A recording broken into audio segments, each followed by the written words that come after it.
ठीक है। तो टू लॉग सिस्टम में क्या है टाइम पीरियड, इसका टाइम पीरियड अगर लिखना होगा तो क्या लिखोगे 2 pi under root mu by K, और म्यू कितना होगा रिड्यूस मास, तो होगा m1 m2 upon m1 plus m2, ये हो जाएगा।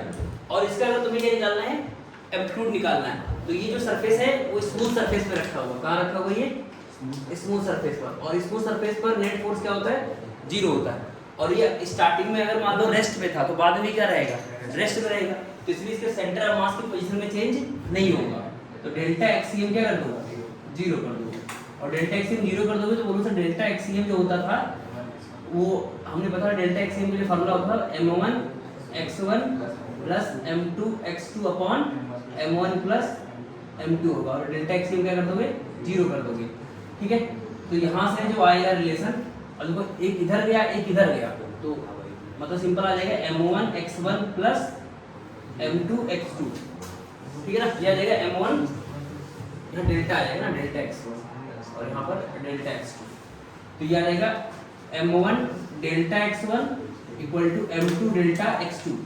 अच्छा ये इक्वल क्यों लिख दिया, क्योंकि एक इधर जा रहा है एक इधर जा रहा है, तो ये ऑलरेडी अपने आप क्या आ जाएगा नेगेटिव हो जाएगा। ठीक है, तो ये आ जाएगा। ठीक है, अब हम यहाँ क्या ले सकते हैं बोलो, डेल्टा x1 क्या ले सकते हैं a1 है ना, क्या ले सकते हैं a1, और यहाँ क्या ले सकते हैं a2, तो यहाँ से a1 बाई a2 का रेशियो क्या आ जाएगा a1 बाई a2 का रेशियो क्या जाएगा m2 बाई, तो यहाँ से एम्पलीट्यूड कितना आएगा a1, तो रेशियो बांट दो ना m2 upon m1 plus m2 into total है ना, टोटल इलॉगेशन, तो डेल्टा x मैक्स, ठीक है ना, डेल्टा x मैक्स, और a2 कितना हो जाएगा m1 upon m1 plus m2 equal to क्या आएगा डेल्टा x मैक्स, और डेल्टा x मैक्स कितना होगा a1 प्लस a2 है ना, a1 प्लस ये आप इसे बोलोगे मैक्सिमम इलॉगेशन है ना, इसे क्या बोलोगे मैक्सिमम इलॉगेशन। और ये निकालना हमने सीखा था ना, ये सीखा था ना कि अगर एक वेलोसिटी दे दोगे तो कितना मैक्सिमम इलॉगेशन आएगा, लिख लो ये।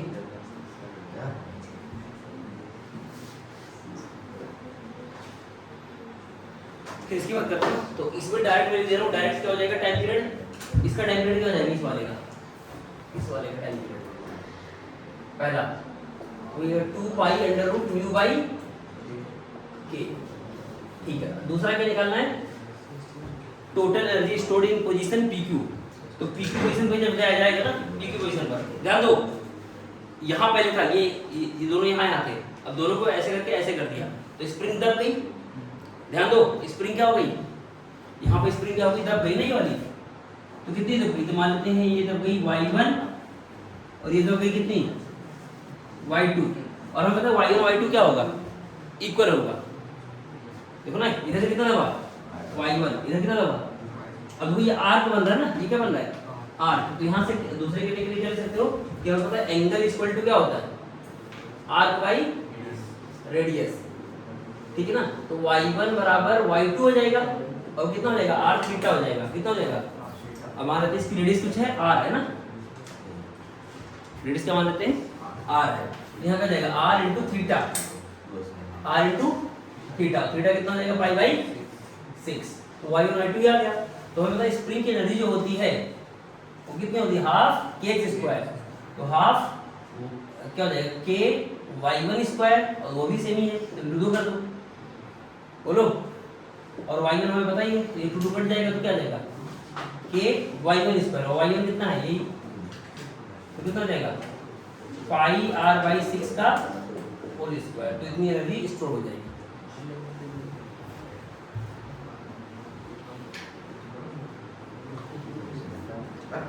कितना आएगा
ठीक है। और थर्ड वाला कितना हो जाएगा, थर्ड में निकालना है क्या, speed of each block when it passes from original position, मतलब यहाँ से जब पास करेगा, यहाँ छोड़ोगे तो क्या लगा दो, एनर्जी कंजर्वेशन, क्या लगा दो, बाई एनर्जी कंजर्वेशन, ठीक है ना। तो बाई एनर्जी कंजर्वेशन क्या हो जाएगा, यू आई के I equal to U F के एफ, ठीक है ना। तो अगर ओरिजिनल पोजीशन पे रहेगा तो यहाँ पर क्या आएगा, काइनेटिक एनर्जी जीरो रहेगी और पोटेंशियल एनर्जी इतनी हो जाएगी ना टोटल दोनों का मिला के, ठीक है।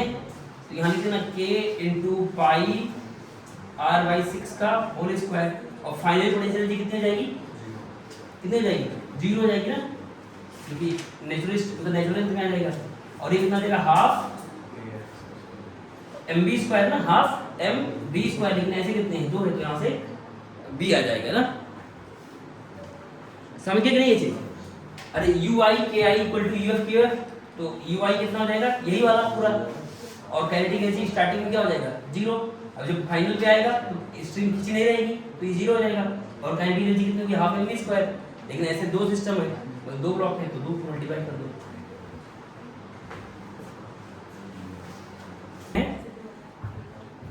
तुम्हें पढ़ाया गया होगा पुली कंस्ट्रेंट है ना, तो ऐसा सिखाया गया होगा कि अगर मान लो एक पुली है, ठीक है, और यहाँ पर मान लो कोई मास लटका हुआ ना, और यहाँ पर ठीक ये है समझे, तो अगर मान लो ये x1 नीचे आता है और ये स्ट्रिंग x2 नीचे आती है, तो ये जो पुली होगा वो कितना नीचे आएगा, तो ये हमने सीखा था कि जो x पुली आएगा वो आएगा इन दोनों का सम by 2, x1 plus x2 by 2, है ना। अगर ये x1 आता है x2 आता है तो पुली कितना नीचे आएगी, x1 प्लस x2 बाई 2। ऐसे सिंपल सोचो कि अगर इधर से x1 आया इधर से x2 है तो टोटल रस्सी कितनी खाली हुई, x1 प्लस x2।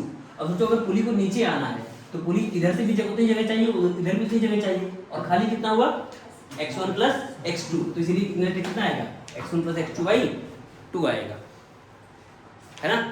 और एक तरीका और सिखाया था कि अगर मान लो पुली को, तो पुली के फ्रेम में चले जाओ तो तुम्हें क्या होगा, पुली रुका हुआ दिखाई पड़ेगा, ठीक है, पुली कंस्टेंट सिखाया था। या फिर ये भी सिखाया हुआ कि रस्सी की लेंथ क्या होनी चाहिए, ये वाली लेंथ कांस्टेंट होनी चाहिए, तो उसके लिए एक तरीका भी ये सिखाया होगा कि अगर यहाँ से तुम यहाँ से देखो ना तो ये रस्सी की लेंथ को क्या कर रहा है, घटा रहा ना, ये x2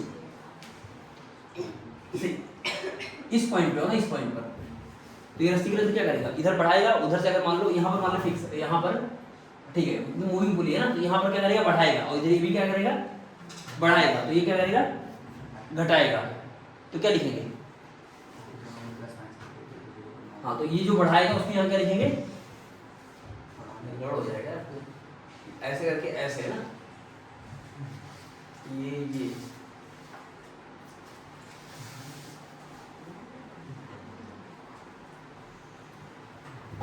मतलब ऐसे कुछ सिखाया था ना कि पुली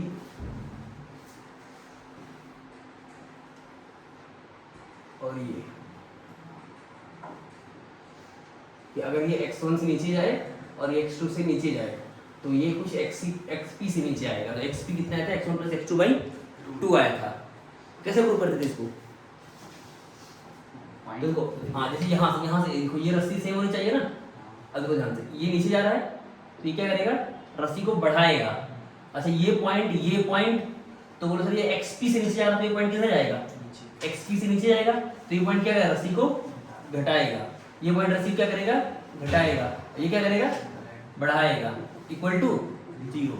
तो यहाँ से 2xp क्या आ जाएगा, x1 प्लस x2, तो xp की वैल्यू कितनी आ गई, x1 प्लस x2 बाई 2। तो रट लेना है ना चीज, तो सिंपल क्या कि अगर ये वाला आर्क x1 चलता है, ये x2 चलता है, तो xp कितना चलेगा पुली, x1 प्लस x2। अब साइन के साथ अगर ये ऊपर जाए, अगर ये ऊपर जाए तो x1 क्या लिखना, माइनस x1, ठीक है। जैसे मान लो अगर दोनों नीचे आ रहे हैं और ये भी नीचे आ रहा है तो दोनों क्या लेना, सबको प्लस लेना।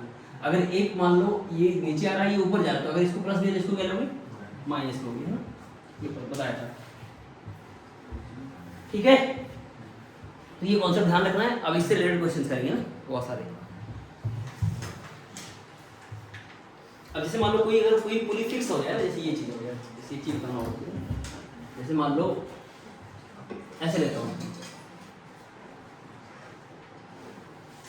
ये फिक्स हो गया और ऐसे है, ठीक है।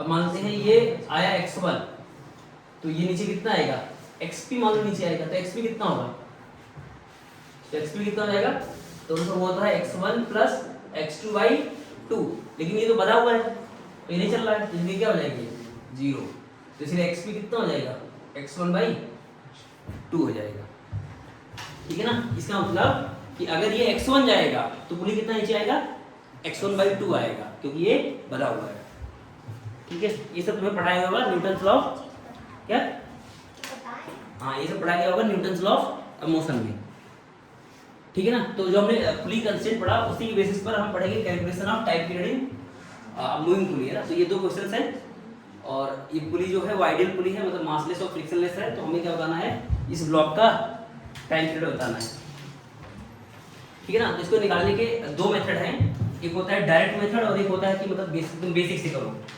ठीक है ना। तो पहले क्या करते हैं, तुम बेसिक से, है ना,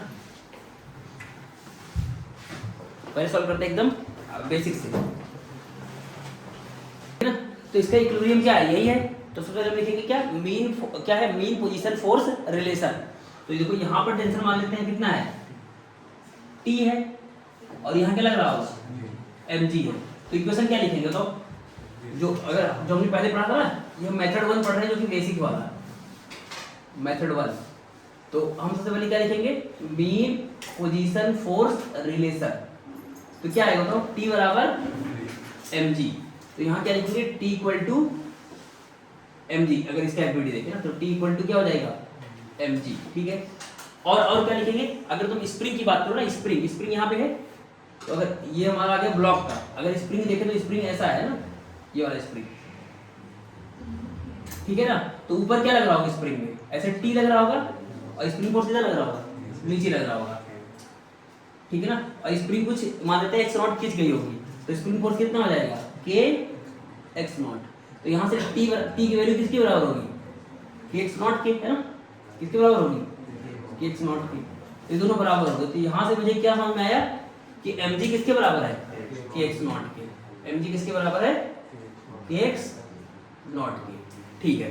अब दूसरा स्टेप क्या होता है बोलो, बॉडी को क्या करते हैं, इक्विलिब्रियम पोजीशन से डिस्प्लेस करते हैं, समझ में आ रहा है। पहले स्टेप क्या होगा कि मीन जो अभी पोजीशन है उसमें हम क्या लिखते हैं, मीन पोजीशन फोर्स रिलेशन। तो रिलेशन क्या है, T इक्वल टू mg, ठीक है ना। T ऊपर लग रहा होगा, mg नीचे लग रहा होगा। अब स्प्रिंग की बात करो तो स्प्रिंग थोड़ा सा खिंच गया होगा, स्प्रिंग थोड़ा सा क्या होगा, खिंच गया होगा, तो इसका इधर टेंशन इधर भी T रहेगा, क्योंकि ये मासलेस है ना और फ्रिक्शनलेस है। तो ये T ऊपर लगा, स्प्रिंग फोर्स नीचे लगा, तो T बराबर क्या हो जाएगा, F स्प्रिंग, जो कि k x0 होगा। तो T बराबर k x0 आ जाएगा, दोनों को बराबर कर दिया तो mg बराबर क्या आ गया, k x0। अब क्या करेंगे, इक्विलिब्रियम पोजीशन से क्या करेंगे, बॉडी को डिस्प्लेस करेंगे। तो इसको क्या करते हैं, x डिस्प्लेस करते हैं, क्या करते हैं, x डिस्प्लेस करते हैं। अगर x डिस्प्लेस करेंगे तो क्या होगा बोलो, तो सर ये स्प्रिंग कितनी खींच जाएगी आपको, x0 प्लस x, ठीक है ना। तो अगर मैं स्प्रिंग का फिर से एफबीडी बनाऊं ना इस स्प्रिंग का, तो क्या होगा, तो सर यहाँ अगर मैं ब्लॉक और दोनों का बनाता हूँ ना, तो ब्लॉक का पहले बनाते हैं ना, यहाँ पर ब्लॉक का बनाते हैं, ब्लॉक का, तो ब्लॉक अब टेंशन क्या हो जाएगा, चेंज हो जाएगा ना, क्योंकि स्प्रिंग खींच गई, तो पहले टेंशन T था, अब कितना हो जाएगा, टेंशन कितना हो जाएगा, मान लेते हैं T डैश हो जाएगा, कितना हो जाएगा, T डैश कितना हो जाएगा, T डैश क्या हो जाएगा, T डैश, ठीक है, ये T डैश आ गया। और यहाँ क्या है mg, और ये कुछ एक्सेलरेशन से ऊपर जाने लगेगा ना, कुछ एक्सेलरेशन से क्या होगा, ये ऊपर जाने लगेगा, कौन, ये ब्लॉक, ठीक है ना। तो मान लो एक से ऊपर जाने लगेगा। ऐसे स्प्रिंग का अगर वीडियो बनाओ स्प्रिंग वाले का, तो इधर क्या आएगा, T डैश, और इधर क्या आएगा, स्प्रिंग फोर्स। अब इक्वेशन लिखोगे क्या लिखोगे बोलो, T डैश किसके बराबर होगा, k x0 प्लस x, है ना, ये आ जाएगा। और यहाँ क्या लिखोगे, यहाँ पर इक्वेशन क्या लिखोगे बोले, हाँ यहाँ क्या लिखोगे इसमें, T dash minus mg equal to क्या बोलो, ma, है ना। और mg यहाँ क्या ले सकते हैं, और t यहाँ ले सकते हैं ना, और mg यहाँ क्या ले सकते हैं, k x0। फिर बताओ T डैश कितना आया, बताइए एक्चुअली में क्या आया, हमें निकालना है a, है ना, क्या निकालना है a। अगर a जो फंक्शन ऑफ x आ जाएगा तो वही क्या होगा हमारा एस सिस्टम का इक्वेशन हो जाएगा, उसको स्टैंडर्ड फॉर्म से कंपेयर कर लेंगे, ओमेगा आ जाएगा, कैलकुलेट आ जाएगा। तो अब क्या करेंगे कि टी की वैल्यू यहाँ टी डैश की वैल्यू डाल देंगे यहाँ पर ना, तो ये क्या जाएगा के बोलो X not plus K X और यहाँ पे M G equal to M A, और हमें पता है ये और ये बराबर है, ये और ये क्या है यहाँ से ना, यहाँ से तो ये और ये कट जाते हो जाएंगे, कट जाएंगे, तो यहाँ से ए की वैल्यू कितनी आ गई के बाई एम इंटू एक्स, और हमें पता है कि ये मतलब क्या है, मतलब रीस्टोरिंग है ना, ये कैसा है रीस्टोरिंग है, तो इसलिए माइनस लगा सकते हैं ना, तो इसको कंपेयर कर लेंगे किससे माइनस ओमेगा स्क्वायर एक्स से, ठीक है ना, रीस्टोरिंग है इसलिए माइनस लगा सकते हैं ना, तो यहाँ से ओमेगा की वैल्यू कितनी आ गई रूट के बाई एम, तो टाइम पीरियड क्या हो जाएगा 2 पाई, टाइम पीरियड होता है 2 पाई में ओमेगा होता है ना, तो 2 pi under root M by K आ जाएगा, ठीक है ना। ये हमारा आ गया मतलब बेसिक मेथड से, इसी को हम करेंगे शॉर्टकट से भी ना, ठीक है ना। तो इस ब्लॉक पे फोर्स नेट फोर्स कितना लग रहा है टी माइनस एम जी, तो टी माइनस एम जी को हम कह सकते हैं नेट फोर्स, और नेट फोर्स किसके बराबर आ गया कुछ के एक्स के फॉर्म में आ गया ना, के एक्स के फॉर्म में, तो फिर इसको हम लिख सकते हैं ए बराबर के बाई एम इंटू एक्स, ये हमारा, और रिस्टोरिंग है तो माइनस में लगा सकते हैं यहाँ पर है ना,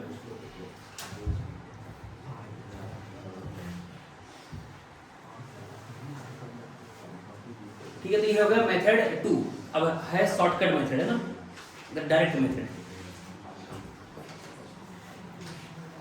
तो डायरेक्ट मेथड में क्या है कि सीधा सीधा करो, इसको x से डिस्प्लेस करो, अभी क्या है इक्विलिब्रियम में है, अभी क्या है इक्विलिब्रियम में, तो इसको हम क्या करते हैं x से डिस्प्लेस करते हैं, तो मान लो ये यहाँ पहुंच जाएगा ना, ये ब्लॉक कहाँ पहुंच जाएगा यहाँ पे, ठीक है ना।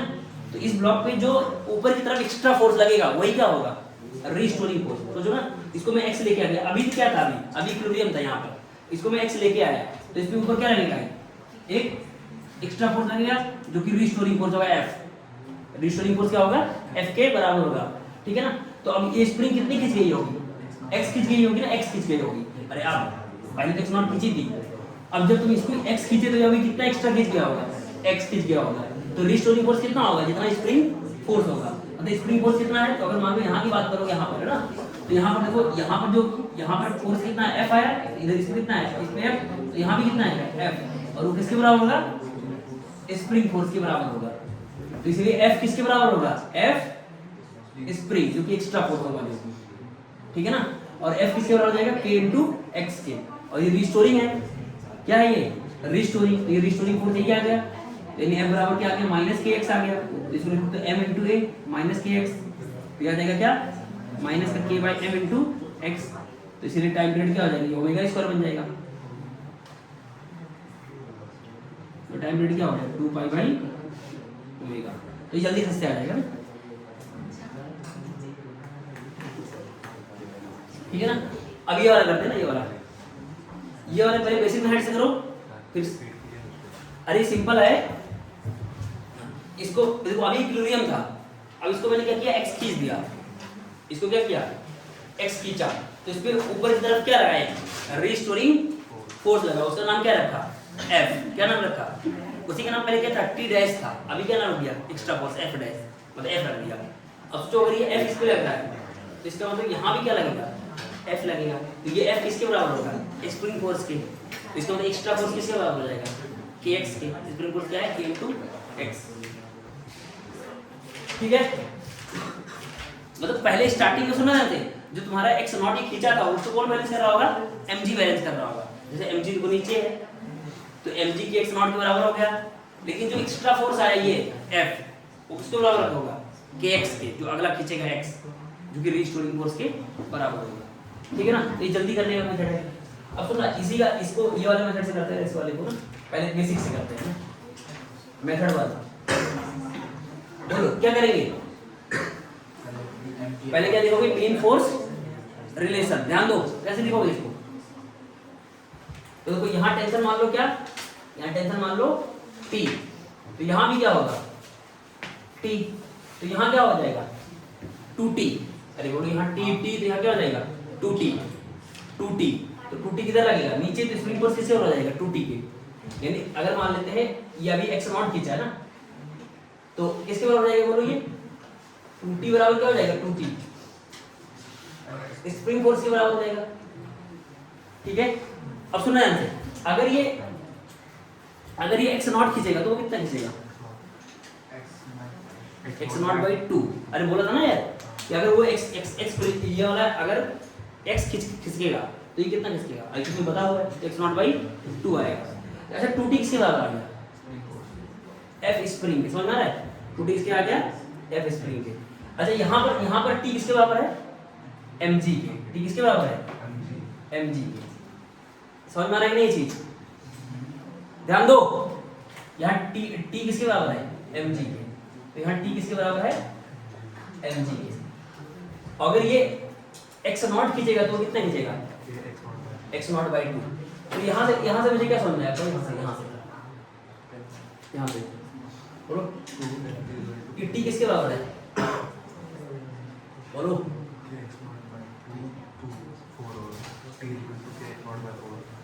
कितना आएगा, कितना आएगा, यहाँ लिख सकते हैं 2t है ना, तो स्प्रिंग t किसके बराबर आएगा, यहाँ पर 2mg बराबर f स्प्रिंग है ना, तो f स्प्रिंग होगा 2mg के बराबर होगा ना। ठीक है, अब क्या करोगे, इसको इक्विलिब्रियम पोजीशन से क्या करोगे डिस्प्लेस करोगे। ठीक है, इक्विलिब्रियम पोजीशन से क्या करोगे डिस्प्लेस करोगे। अब क्या होगा, तो अगर तुम इसको डिस्प्लेस करते हो ऐसे कितना x, तो क्या होगा, तो वो कितना खींचेगा बोलो जल्दी से, वो वाला कितना खींचेगा x नॉट बाई 2 है ना, ये चीज समझ में आता है कैसी, हाँ अगर x खींचोगे तो x क्या आएगा x बाई 2 आएगा ना, x बाई 2 आएगा। ठीक है, ये हो गया, तो ये हमारा पहला आ गया MPFR। अब क्या करना है डिस्प्लेस करना है, तो MPFR किसके बराबर है कि जो तुम्हारा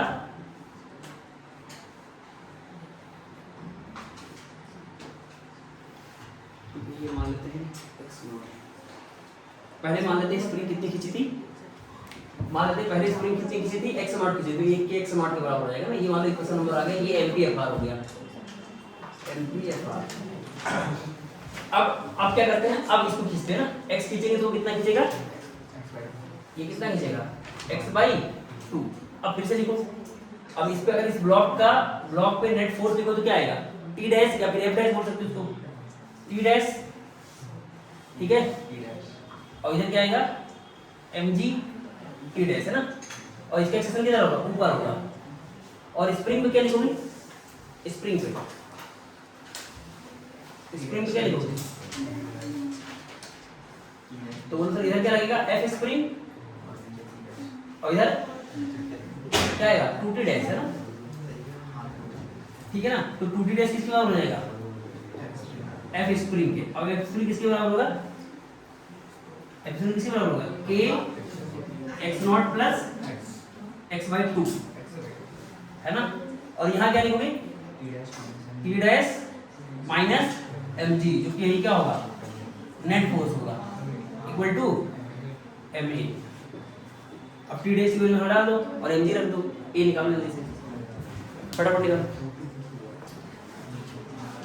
तो अपने क्या किया, यहाँ से t डैश निकाला, यहाँ पर क्या कर दिया t डैश की वैल्यू आ जाएगी k by 2 x not plus x by 2 यहाँ पुट कर दिया, minus mg equal to ma आ गया। ठीक है ना, अब थोड़ा सॉल्व करो, अब देखो k x नॉट, ठीक है ना, k x नॉट, अब देखो ध्यान से mg की जगह क्या ले सकते हैं k x नॉट बाई 2, यहाँ क्या k x नॉट बाई 2 किसके बराबर है, देखो ध्यान से mg के बराबर है, और यहाँ क्या आ गया k x by 4 equal to minus mg equal to ma।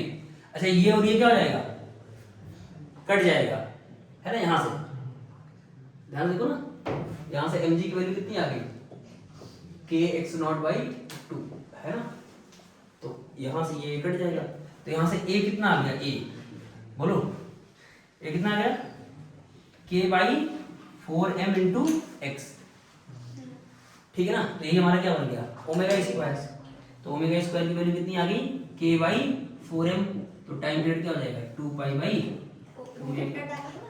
क्या अंडर रूट। ठीक है, तो टाइम पीरियड क्या जाएगा 2 पाई होगा तो 2 pi under root 4m by किया जाएगा ना टाइम पीरियड। ठीक है ना। अब कुछ क्वेश्चन और ले रहा हूं, अब तुम्हें क्या करना है, अब सिर्फ हाँ इसके डायरेक्ट मेथड करते हैं ना, डायरेक्ट। अब जो भी क्वेश्चन सॉल्व करना है किसे सॉल्व करना है, डायरेक्ट मेथड से ना, इसे नहीं करना है। ठीक है ना, तो अगला बात करते हैं इसी का डायरेक्ट मेथड।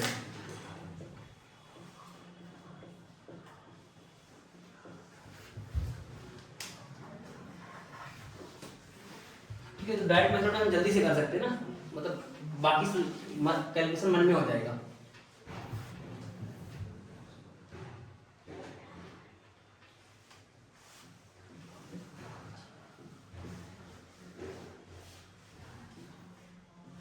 ये ऐसे था, तो सुनना ध्यान से, अगर इसको तुम x लेके नीचे खिसकाओगे तो ये ब्लॉक यहाँ आ जाएगा, तो उस पे जो रिस्टोरिंग फोर्स लगेगा कितना लगेगा, मान लेते हैं F लगेगा। क्या लगेगा, ध्यान दो, इस ब्लॉक को जब मैं कितना नीचे लेके आ गया, x नीचे लेके आया, तो इसमें रिस्टोरिंग फोर्स कितना लगेगा F। तो यहाँ पे कितना आएगा, अरे बोलो कितना आएगा F, यहाँ पे कितना होगा, समझे कि नहीं ये चीज, यहाँ पे क्या आएगा F, तो यहाँ पे क्या आएगा F, तो यहाँ से कितना हो गया 2F। अब यहाँ बात करो तो बोलो सर स्प्रिंग फोर्स किधर आएगा, ऊपर, और नीचे क्या लगेगा 2F। तो यहाँ क्या लिख सकते हैं 2F बराबर F स्प्रिंग फोर्स, और स्प्रिंग फोर्स किसके बराबर होगा, तो अगर ये x गया तो कितना जाएगा x बाई 2, तो यहाँ से 2F बराबर क्या आ गया डायरेक्ट k x बाई 2, तो F की वैल्यू कितनी आ गई k x बाई 4, यहाँ क्या लिख दो ma equal to k x by 4, तो a कितना आ गया डायरेक्ट हो गया क्या, ये वाला k by 4m equal to x, समझे कि नहीं, तो इसे एक लाइन में आ गया ना। एक बार फिर समझना, इस ब्लॉक को अभी से वो ब्लॉक इक्विलिब्रियम में, अब हमने क्या किया, इसको x नीचे खिसकाया, तो इसमें एक रिस्टोरिंग फोर्स क्या लगा F। सोचो ये अभी ये जुड़ा हुआ है ना, तो इस पे लगा क्या F, तो सोचो यहाँ F लगा, तो यहाँ क्या लगेगा, तो यहाँ पे क्या लगेगा F, तो इसका मतलब यहाँ इस स्प्रिंग के नीचे क्या लगेगा 2F, तो इसका मतलब 2F किसके बराबर होना चाहिए, स्प्रिंग फोर्स के। और स्प्रिंग फोर्स क्या होता है, तो बोलो सर कितना ये खिंचा, तो ये अगर x खिंचा तो कितना खिंचेगा x बाई 2, तो स्प्रिंग फोर्स क्या हो जाएगा kx बाई 2, तो यहाँ से तुम्हारा f की वैल्यू आ गई kx बाई 4, तो a आ गया k बाई 4mx, तो यही क्या बन गया ओमेगा स्क्वायर, तो टाइम पीरियड आ गया। ठीक है, देखो ये वाला देखो ना,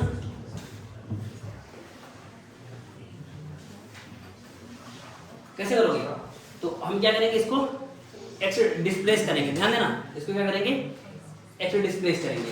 अच्छा तुम्हें एक चीज बताया कि अगर अच्छा ये वाला स्प्रिंग बढ़ेगा थोड़ी, सिर्फ बढ़ेगा कौन, स्प्रिंग बढ़ेगा, समझ में आ रहा है, तो ये फिक्स है, ये रस्सी है और ये स्प्रिंग है, तो स्प्रिंग बढ़ेगा, इसका मतलब अगर ये x जाएगा, सुना ध्यान से, अगर ये x नीचे जाता है, ध्यान दो, अगर ये x नीचे जाता है, ठीक है, तो ये कितना जाएगा 0, और ये कितना जाएगा, है ना 2x निकालते हैं ना, तो मान लेते हैं ये x2 आएगा और ये कितना आएगा x1 आएगा, तो लगाएंगे वही पुली कंस्टेंट कि सर पुली जा रहा है किससे x से, बोलो, और क्या लिखोगे x1 प्लस x2 बाई 2, और x2 क्या हो जाएगा 0, तो इसीलिए स्प्रिंग कितना खींचेगा 2x खींचेगा ना,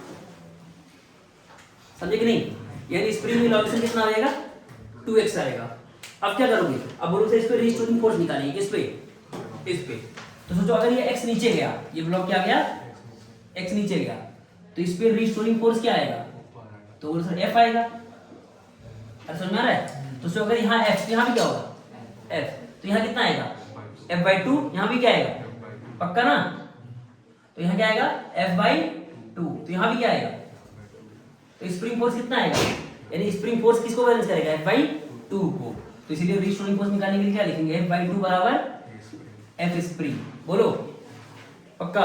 अच्छा F स्प्रिंग कितना होगा K into x1, K into, अरे स्प्रिंग कितना खींचा x1 है ना, तो यहाँ लिखोगे F by 2 equal to K into x1 है ना, तो F by 2 equal to K into 2x, तो F की वैल्यू कितनी आ गई K 4kx है ना, 4kx, यहाँ लिख दो ma है ना, तो ये कितना आ गया 4k/m इंटू एक्स, तो ये हमारा बन गया ओमेगा स्क्वायर, फिर कर लेंगे 4k/m है ना, 4k/m, तो यहाँ से ओमेगा की वैल्यू आ गई कितनी √4k/m, तो टाइम पीरियड कितना हो जाएगा 2π√m/4k। ठीक है, लिख लो जल्दी से। और ये दो क्वेश्चन है, इसको ट्राई करना, इसके आंसर में लिख दे रहा हूँ ना, घर पे ट्राई करना ये दो क्वेश्चन। कौन कौन सा हो गया, हाँ ये वाले हो गए ना। तो इसका जो आंसर आएगा टाइम पीरियड का वो आएगा 2π√5m/k, इस वाले का आंसर। और इस वाले का आंसर जो होगा इसका भी सेम ही आंसर आएगा, t बराबर 2π√5m/k। ठीक है, सेम आंसर। तो इस बार इधर इसका निकालना है टाइम इस और यहाँ पर इस ब्लॉक का। ठीक है, तो घर पे इसको ट्राई करना। अब नेक्स्ट एडिट डालना है SHM इन्वॉल्विंग कोलिजन। अब ऐसे क्वेश्चन करेंगे जिसमें क्या होगा, एक ब्लॉक SHM कर रहा होगा, एक ब्लॉक आएगा उसको हिट करेगा, फिर कोलिजन देखेंगे।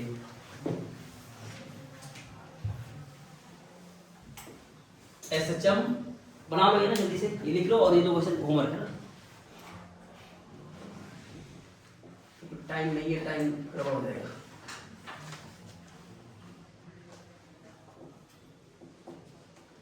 SHM involving collision. ठीक है, जल्दी से बना लो फटाफट, फिर ये करते हैं। चलो, तो नेक्स्ट टॉपिक है, देखो नेक्स्ट टॉपिक है SHM इन्वॉल्विंग कोलिजन।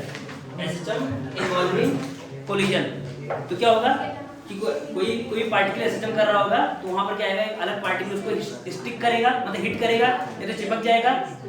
ठीक है ना, है ना। तो बहुत सारे क्वेश्चन हो सकते हैं ना कि उसमें चिपक जाएगा और कुछ को लाइक कोलिजन करेगा, तो ऐसे क्वेश्चन 2-3 करते हैं ना। तो इसको क्वेश्चन के थ्रू ही करते हैं। पहला क्वेश्चन ध्यान दो ना, यहां पर एक 2m मास का ब्लॉक है और ये स्प्रिंग कांस्टेंट k है। ठीक है, और ये अपने कहां है, मीन पोजीशन पे। ये अपने कहां पे है, मीन पे, MP मीन पोजीशन। अब लैंग्वेज लिखो क्वेश्चन की, वो बोला हूं, देखो 2m इज अंडर SHM, देखो 2m मास अंडर SHM। देखो क्वेश्चन जल्दी से, 2m mass is under SHM of amplitude A। 2m mass is under SHM of amplitude A।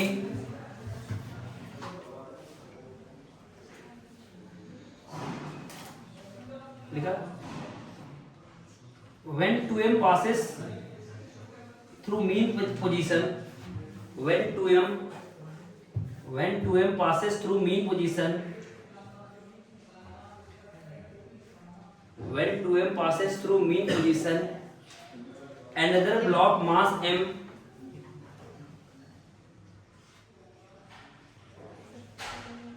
when 2m passes through mean position, another block mass m is kept over 2m, another block mass m is kept over 2m. Calculate new time period and new amplitude.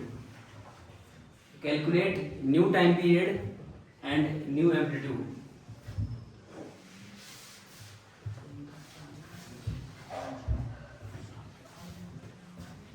बनाओ जल्दी से। ठीक है, तो ये सही कर लो ना, यहाँ पर थोड़ा सही करके, यहाँ स्प्रिंग आएगी यहाँ पर। अब इसका आंसर इतना है ना, तो इन दोनों का आंसर इतना है, घर से कर लो। ये बना लिया डायग्राम, सुनना है ना। जब ये 2m अपने मेन पोजीशन से पास कर रहा था, उस समय हमने क्या कर दिया, उसके ऊपर एक m मास का ब्लॉक ऐसे रख दिया ना, m मास का ब्लॉक ऐसे यहाँ पर पुट कर दिया ऐसे करके। ठीक है, अच्छा तो अगर ये अपने इक्विलिब्रियम पे रहेगा तो इस पे नेट फोर्स क्या रहेगा, 0 रहेगा, है ना। और ये फ्रिक्शनलेस सरफेस पे रखा हुआ है, और इक्विलिब्रियम में तो नेट फोर्स क्या है, 0 है। और जब भी किसी सिस्टम पर नेट फोर्स 0 होता है तो क्या होता है, उसका मोमेंटम कंजर्व रहता है। तो इसलिए हम क्या लगा देंगे, तो मोमेंटम कंजर्वेशन लिखो एज एफ नेट अलोंग, है ना। अच्छा वर्टिकल में लग रहा है फोर्स ना, कौन सा फोर्स, mg और नॉर्मल लग रहा है, हॉरिजॉन्टल में कोई फोर्स नहीं लग रहा है। तो as F net along horizontal क्या है, इक्वल टू 0 है। तो इसलिए हम क्या लगा सकते हैं, LMC लगा सकते हैं ना। तो by linear momentum conservation initial momentum equal to final momentum. तो इनिशियल मोमेंटम कितना है बोलो, तो बोलोगे सर ये, अच्छा स्टार्टिंग में इसका ओमेगा कितना लगा, ओमेगा एंगुलर फ्रीक्वेंसी कितनी रही होगी, तो सर एंगुलर फ्रीक्वेंसी हमेशा होती है अंडर रूट क्या होती है, एंगुलर फ्रीक्वेंसी क्या होती है, k/m होती है ना। तो इसके लिए कितना होगा, अगर स्टार्टिंग में जब ये नहीं रखा था तो एंगुलर फ्रीक्वेंसी कितनी होती है, k/2m रहा होता, ठीक है ना। तो इसकी मैक्सिमम वेलोसिटी कितनी रही होती है, a ओमेगा। अरे बोलो, जैसे अगर मान लो ये 2m सिर्फ होता तो एंगुलर फ्रीक्वेंसी कितनी होती है, ये होती ना ओमेगा रूट k/2m, है ना। अब अगर तुम LHC लगाओगे तो इनिशियल मोमेंटम कितना है, तो mv मैक्स, यहाँ पर 2m आएगा और इसका v मैक्स, तो v कितना हो जाएगा, a ओमेगा हो जाएगा और ओमेगा इतना हो जाएगा, ठीक है। और ये मतलब ओल्ड वाला एम्पलीट्यूड, और फाइनल मोमेंटम कितना हो जाएगा, तो बोलो सर 3m, है ना, 2m प्लस m। लेकिन अब एम्पलीट्यूड क्या हो जाएगा, चेंज हो जाएगा, और ओमेगा भी क्या हो जाएगा, चेंज हो जाएगा। अब नया ओमेगा कितना हो जाएगा, नया ओमेगा बोलो, तो रूट k/3m हो जाएगा, क्योंकि मास कितना हो गया, 3m हो गया, ठीक है। तो यहां से हम क्या रख देंगे, ओमेगा की वैल्यू रख देंगे तो a डैश आ जाएगा ना। तो a डैश कितना है,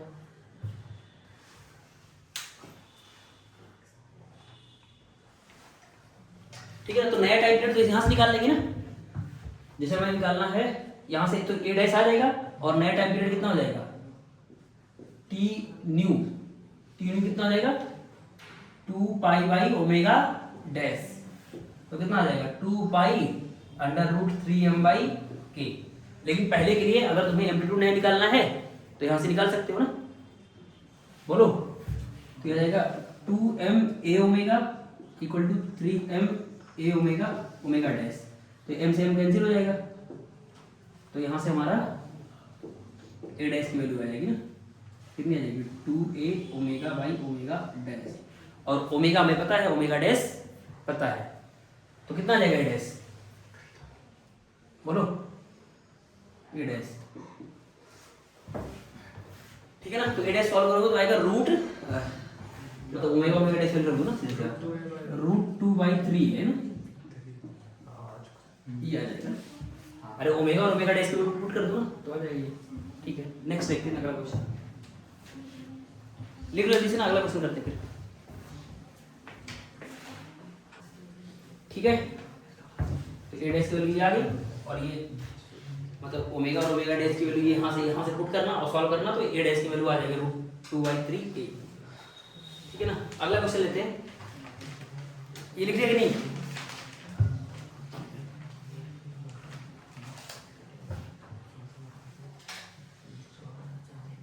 नहीं गड़बड़ लिख दिया क्या, अरे मुझे a डैश चाहिए ना, a डैश चाहिए, तो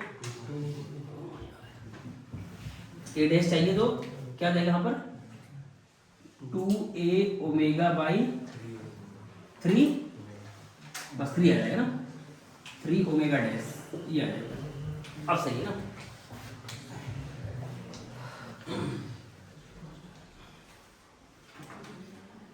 ठीक है। नेक्स्ट क्वेश्चन देखो, नेक्स्ट है, ध्यान दो ना, ये वर्टिकल वॉल है ऐसे, ठीक है ना, यहाँ पर स्प्रिंग लगा हुआ है ऐसे, ठीक है, और यहाँ पर एक ब्लॉक है, इसका मास m है, स्प्रिंग कांस्टेंट k है, ठीक है। और यहाँ से l दूरी पर, ठीक है, l दूरी पर मतलब इनकी बीच की दूरी गैप l है, तो यहाँ से एक मास आता है यहाँ इस पॉइंट से, तो मान लो किसी सिचुएशन b पर, मतलब किसी सिचुएशन में ले रहा हूँ, इसकी वेलोसिटी कितनी है v है, ठीक है ना, वेलोसिटी v है और ये दोनों में क्या होता है, कोलिजन होता है ना, दोनों मासेस क्या हैं, इक्वल मासेस हैं, ठीक है ना। ये यहाँ से आता है v स्पीड से, इसको ऐसे हिट करता है और कोलिजन कैसा है, परफेक्टली इलास्टिक है, कैसा है, परफेक्टली इलास्टिक है, ठीक है ना। तो बना लो, क्वेश्चन लिखो, लिखो देखो, left block moves with velocity v towards right, लिखो, लिख लो, फिर डायग्राम बना लो ना बगल में, पहले यहाँ लिख लो फिर डायग्राम देखो। Left block moves with velocity v towards right, left block move with velocity v towards right, ठीक है, टुवर्ड्स राइट ब्लॉक है ना,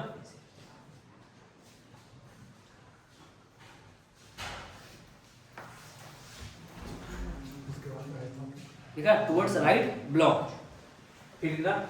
all collision are elastic, all collision are elastic. अच्छा, कोलिजन कहाँ कहाँ होगा, ये ब्लॉक से होगा और वॉल से भी होगा ना, जैसे इसको हिट करेगा तो ये दबेगा और फिर ये वापस आएगा, फिर ये वापस हिट करेगा तो इस पे लगेगा, तो ऐसे ऐसे करके है ना। तो all collision are elastic, find period of oscillation, find period of oscillation, find period of oscillation, also check whether oscillation is SHM or not, find time period of oscillation, also check whether oscillation is SHM or not,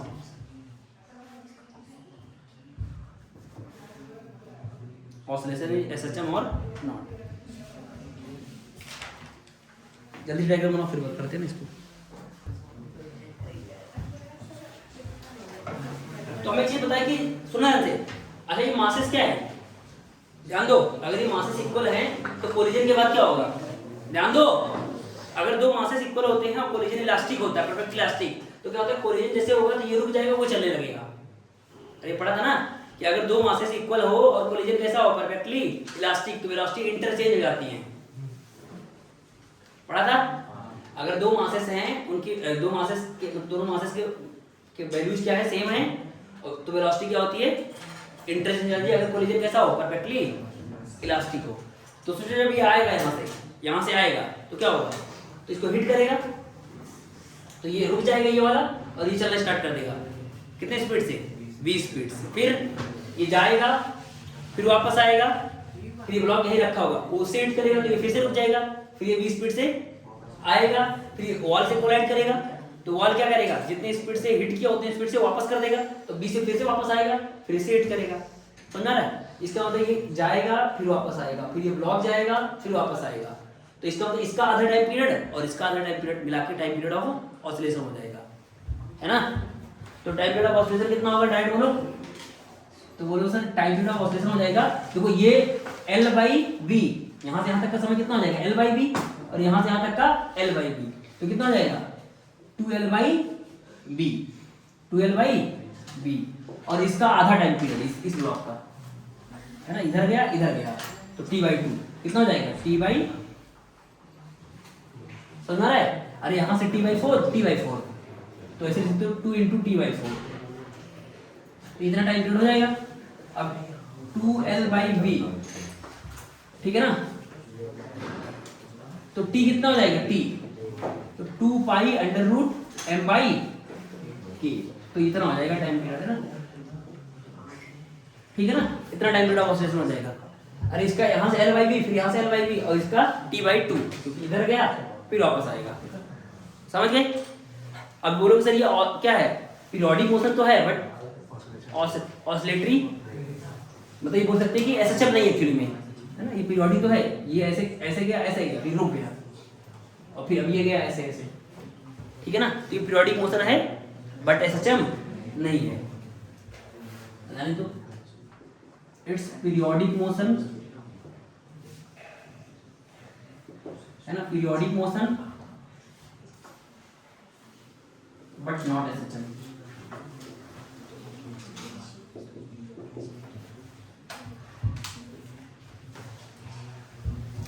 एक और लेते हैं जल्दी से, अभी time है कि नहीं, कितना टाइम है, 2 मिनट, 45 हो गया, 45 कितना हुआ, कितना हुआ?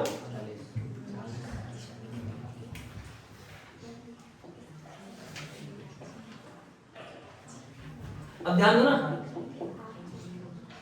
तो यहां से एक स्प्रिंग ब्लॉक सिस्टम है, यहां से ये दूरी a/2 है और यहां से ये दूरी a है। यहां पर एक वॉल लगा है जो कि a/2 दूरी पे ही रखा है और यहां से दूरी a/2 है और यहां ये दूरी a है। तो ये क्या होगा, और यहां पर जो इस पे कोलिजन होगा वॉल में वो e बराबर 1 है, ठीक है। तो ये क्या होगा, जब ये ऑसिलेट करेगा, इसे ध्यान देना, जब ये ऑसिलेट करेगा इधर जाएगा a, वापस आएगा लेकिन इधर जाना चाहिए था a, तो बीच में क्या हो जाएगा, रुक जाएगा, फिर यहां से कोलाइड करके वापस आएगा, ठीक है। तो क्वेश्चन देखो, क्वेश्चन है ये इसका नेचुरल लेंथ था ना, ये इसका क्या था, नेचुरल लेंथ, और वही इक्विलिब्रियम भी है ना, वही क्या है, यही इक्विलिब्रियम है। तो क्वेश्चन है find time period of oscillation, period of oscillation.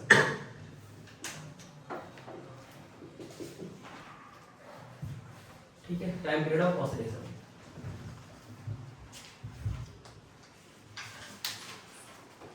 कितना है ऑसिलेशन टाइम पीरियड,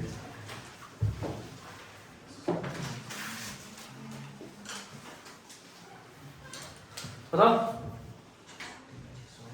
इसे सिंपल ना टाइम पीरियड ऑफ ऑसिलेशन निकालना, तो ये सिखाया होगा, देखो ये सिखाया होगा कि यहां से यहां तक जाने कितना होता है, a तक t/4 होता है। बोलो, देखो इधर, देखो इधर, यहां से यहां तक कितना होता है, t/4, और ये a/2 तक, तो यहां से यहां तक कितना होता है, t/12 होता है, t/12। तो इसलिए टाइम पीरियड ऑफ ऑसिलेशन कितना हो जाएगा, तो बोले सर 2 बार तो t/4 हो जाएगा, तो 2 × t/4, और ये यहां से यहां तक गया t/12, यहां से यहां तक आया t/12, तो 2 × t/12, बस ये आंसर हो जाएगा। और t कितना है, 2π√m/k, ठीक है ना, और t किसके बराबर होगा, 2π√m/k। अगर तुम्हें याद हो जल्दी से जाएगा ना। अगला क्वेश्चन देखो ना, एक बुलेट वाला क्वेश्चन ले लेते हैं।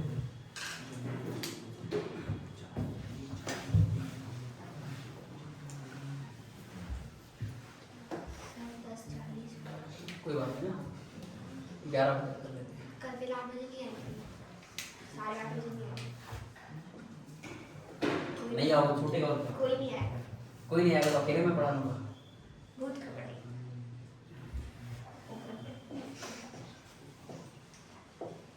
8:30 बजे तो बहुत भी सोने चलेगा। अबे सर्दी खत्म हो गई बाद,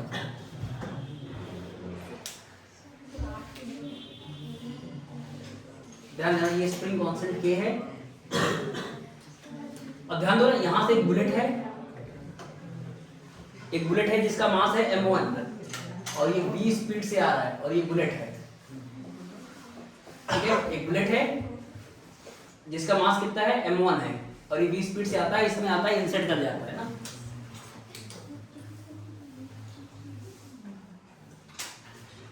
और ये सरफेस कैसा है, ये अपने नेचुरल लेंथ में है, और ये सरफेस कैसा है, स्मूथ है।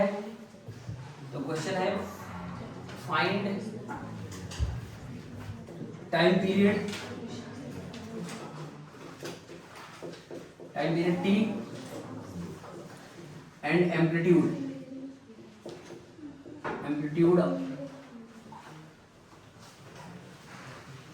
Of oscillation.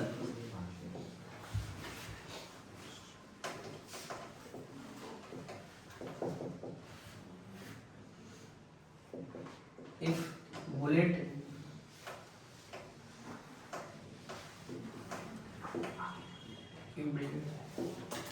into block,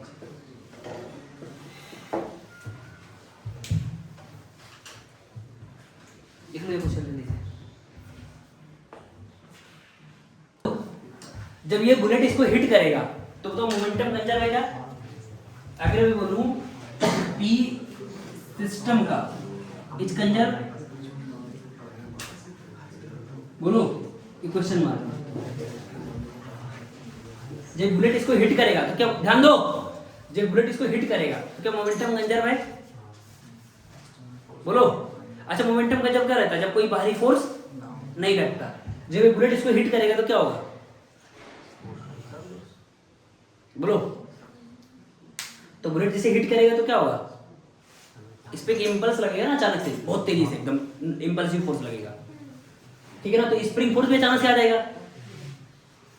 लेकिन स्प्रिंग फोर्स हमें पता है, जो स्प्रिंग फोर्स होता है क्या होता है, नॉन इंपल्सिव होता है। नॉन इंपल्सिव मतलब तुरंत खुद को चेंज नहीं करता।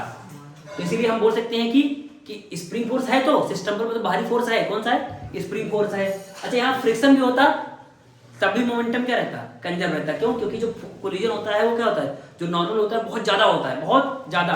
और यहाँ पर जो फ्रिक्शन फोर्स है वो भी क्या होता है, नॉन इंपल्सिव होता है। हाँ अगर मान लो कोई ऊपर से कोलाइड करता है ऐसे, तो नॉर्मल बढ़ता है तो फ्रिक्शन फोर्स अचानक से बहुत बढ़ जाता है, तब इंपल्सिव हो जाता है। लेकिन फ्रिक्शन फोर्स भी क्या है, नॉन इंपल्सिव। अगर मान लो फ्रिक्शन होता स्मूथ है, अगर मान लो फ्रिक्शन भी होता तब भी हम क्या कर सकते थे, मोमेंटम भले भारी फोर्स है, लेकिन क्योंकि फ्रिक्शन फोर्स और स्प्रिंग फोर्स इस केस में क्या हो जाएंगे, नॉन इंपल्सिव, तो मोमेंटम में अच्छा खासा चेंज नहीं कर पाएंगे। तो इसलिए बोल सकते हैं कि initial momentum equal to final momentum है, भले भारी फोर्स लग रहा है, क्योंकि वो कैसे हैं, नॉन इंपल्सिव, ठीक है ना। तो अगर मैं बोलूं पी सिस्टम इज कंजर्व तो क्या बोलोगे कि सर हाँ ये कंजर्व होंगे, लिखोगे एस, है ना।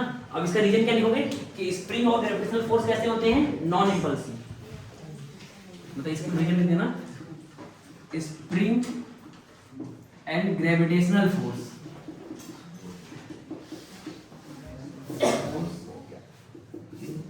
नॉन इंपल्सिव, ठीक है ना। अच्छा अगर यहाँ पर सरफेस कैसा होता है, रफ होता, तब भी क्या होता, मोमेंटम कंजर्व रहता। हाँ अगर मान लो ये कोलिजन ऐसे हुआ होता किसी एंगल पे, तब नॉर्मल बढ़ता, तब फ्रिक्शन कैसा करता, इंपल्सिव। तो लिख देना here if friction also present, here if friction present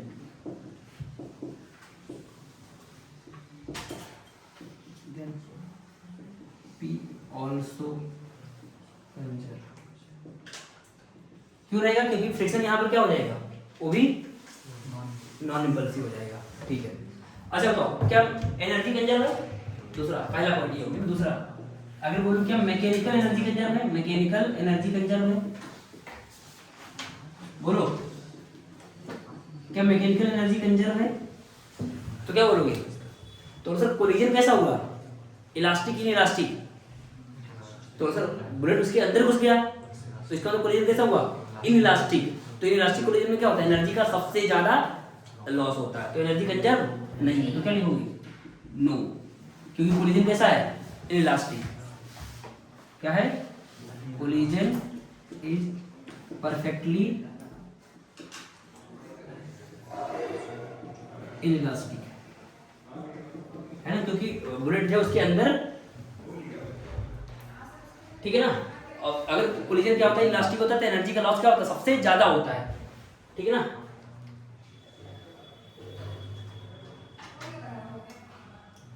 और हाँ कोलिजन के बाद एनर्जी क्या है, कंजर्व रहेगा। कोलिजन के बाद, कोलिजन के जस्ट आफ्टर कोलिजन क्या होगा, एनर्जी कंजर्व रहेगा। कोलिजन के समय को एनर्जी कंजर्व नहीं रहेगा, तो यहां लिखना but just after collision, after collision energy remains conserve, है ना।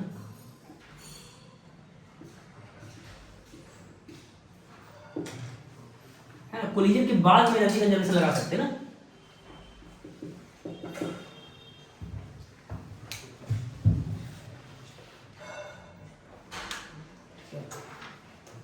इसका मतलब मोमेंटम कंजर्वेशन लगा सकते हैं, इसका मतलब क्या हुआ, मोमेंटम कंजर्वेशन लगा सकते हैं। तो सॉल्व करने के लिए क्या करोगे, सबसे पहले क्या लगा दोगे, एलएमसी लगा दोगे। क्या लगा दोगे, linear momentum conservation, initial momentum equal to final. तो बताओ इनिशियल मोमेंटम कितना है, बोलो। तो बोलो सर क्या हो जाएगा, m1v, अरे बुलेट चल रहा है ना, तो इनिशियल मोमेंटम क्या आ जाएगा, m1v, और ब्लॉक क्या है 0 है, बाद मोमेंटम कितना हो जाएगा, तो बोलोगे सर m1 प्लस m, एक काम करते हैं दोनों का मासेस ले लेते हैं और ना अलग अलग मास लेते हैं, m2 ले लेते हैं, ठीक है ना। तो क्या जाएगा, जब दोनों को ऐड कर जाएंगे तो टोटल मास कितना हो जाएगा m1 प्लस m2, और दोनों की वेलोसिटी क्या हो जाएगी, सेम हो जाएगी, ठीक है। तो यहाँ से v की वैल्यू कितनी आई, ये मान लेते हैं कितनी, v0 है ना, बुलेट की स्पीड कितनी मान लेते हैं v0, तो फाइनली जब कोलिजन हो जाएगा तो इसकी वेलोसिटी कितनी आएगी v, तो v की वैल्यू कितनी आ जाएगी m1 v0 upon m1 plus m2, ठीक है, ये आ गया। अब क्या होगा बोलो, अब क्या होगा, अब वेलोसिटी आ गई m1 v0 m1 plus m2।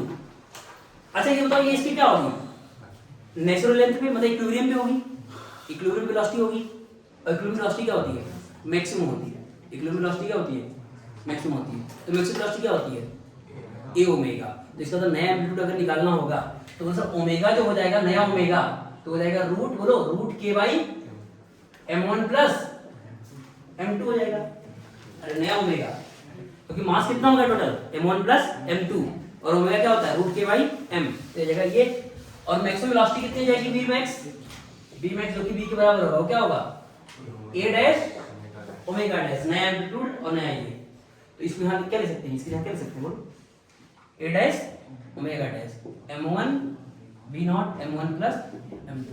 अब सर ओमेगा डैश बता तो क्या मतलब चल गया a डैश।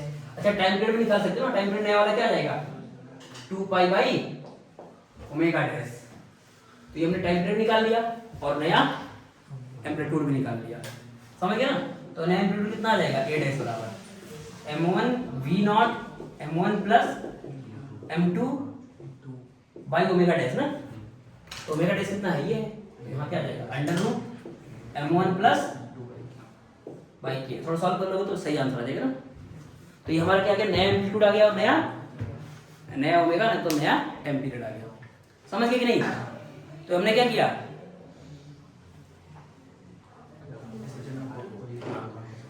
तो हमने LMC लगा दिया तो नॉर्मल से आंसर आ गया। और इसमें अगर मैं बोलूं कि मैक्सिमम इलॉन्गेशन कितना होगा, मैक्सिमम इलॉन्गेशन बोलो, इस केस में मैक्सिमम इलॉन्गेशन कितना होगा, अरे समझ में कि ओमेगा डैश कितना हो जाएगा, अरे ओमेगा डैश कितना हो जाएगा root k by total mass, और t डैश कितना हो जाएगा ना 2 पाई बाई ओमेगा डैश, और b मैक्स क्या होता है a dash into omega dash. तो इसका मतलब ये जो कोलिजन हुआ तो इसकी वेलोसिटी क्या होगी, जो हमने निकाला वही क्या हो जाएगा a डैश ओमेगा डैश, तो यहाँ से हमें क्या मिल गया a डैश। अच्छा बताओ यहाँ पर बोलो कि मैक्सिमम इलॉन्गेशन स्प्रिंग कितना होगा, तो बोलो अगर यही नेचुरल लेंथ है तो एम्पलीट्यूड ही क्या होगा मैक्सिमम इलॉन्गेशन। तो इस केस में अगर मैं बोलूं कि मैक्सिमम इलॉन्गेशन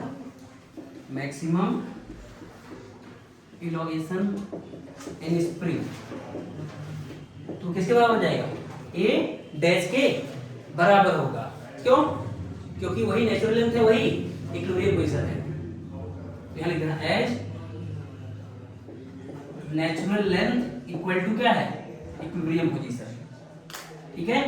इसलिए अगर मान लो नेचुरल लेंथ इक्विलिब्रियम पोजीशन नहीं है तब मैक्सिमम इलॉन्गेशन क्या होगा, अलग होगा, तो जैसे अगला क्वेश्चन जो रहेगा उसमें अलग रहेगा, तो कल करेंगे वो, ठीक है। अगला क्वेश्चन रहेगा कि जैसे मान लो ध्यान देना एक स्प्रिंग ब्लॉक सिस्टम है, उसमें बुलेट ऐसे वर्टिकली आया हिट किया, तो उस केस में क्या होगा, सारी चीजें अलग होंगी, तो वो भी कल करेंगे ना क्वेश्चन, ठीक है। तो आज इतना ही।